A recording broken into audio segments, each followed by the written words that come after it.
So you have 28,000 patients attributed to a practice. You really have to think about what populations are coming into this practice for care. What are they going to need? Are we managing their care well? And then as the population care coordinator, you begin reaching out to them and letting them know that you're there to help them network the healthcare system. And you want to bring them back into the primary care practice to keep that relationship going with their doctor, that their doctor really knows them best, and that's the best place for them to come to for their health care. Once I recognize who the populations are, then spending time with the whole healthcare team, because they're so busy every minute of the day that they don't have the opportunity to have the same focus that I can have when I can sit back and look at who's coming in. They're taking care of problems every minute of the day. So to have meetings and have those care collaboration meetings with the physicians to say, this is what I'm seeing. These are the problems I see. I can help you with this. It helps to give the practice a broader view of their patients, of the care that they're giving on a daily basis. Too often in healthcare, and it's understandable, we focus only on that patient in front of us at that moment, and then we forget.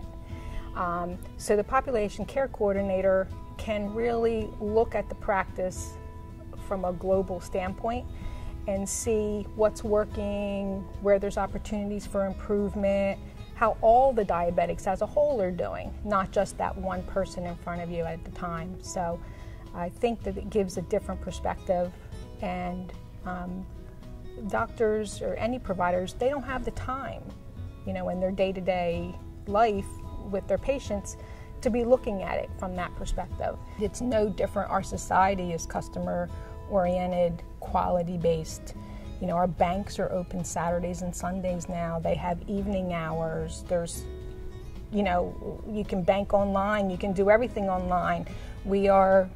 That's the way our society is, and that's the way healthcare needs to be as well. I've been a director for a home care agency, so I understand the dollars, the cents, the quality piece of it, that you have to have good outcomes, the regulatory piece. So this really merges all of that together. So it's still patient-centered, but it's the business end of it too, which is the reality. And I think as nurses and any healthcare professional, we have to be conscious of that, more and more so. I think the approach of being personalized is huge. A lot of these patients are lost, they won't admit it. They've been with their provider or maybe not, or they don't understand. Very educated people, not just people of lower income anymore, but they don't ask the questions, or they don't ask the right questions. When you're able to call them and personalize it and say it's about you right now, they almost feel obligated to talk to you because you're taking the time to call. And then when they see that you're a benefit to their mom, an assistance, we're all busy, everyone has a job, we all want to do the best care that we can for our mom or our dads. Sometimes, unfortunately, we don't have either the clinical information or we just don't know where to start. And when you incorporate those things, I think that it's a successful event no matter what. It also allows a physician to be able to spend quality time when they're walking in the practice, because now they can address their issues, because all the other not relevant, but little things have been taken care of. And that transition, when the patient sees that, is very rewarding. Yes, it's an investment. I think it's an investment for the patient.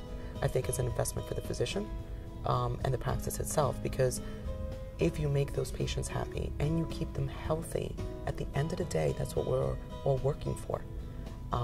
In addition to that, it will bring in more patients, right? And these high-risk patients, ER utilizers, inpatient utilizers that are not visiting your practice on a normal basis, if you would, now are going to.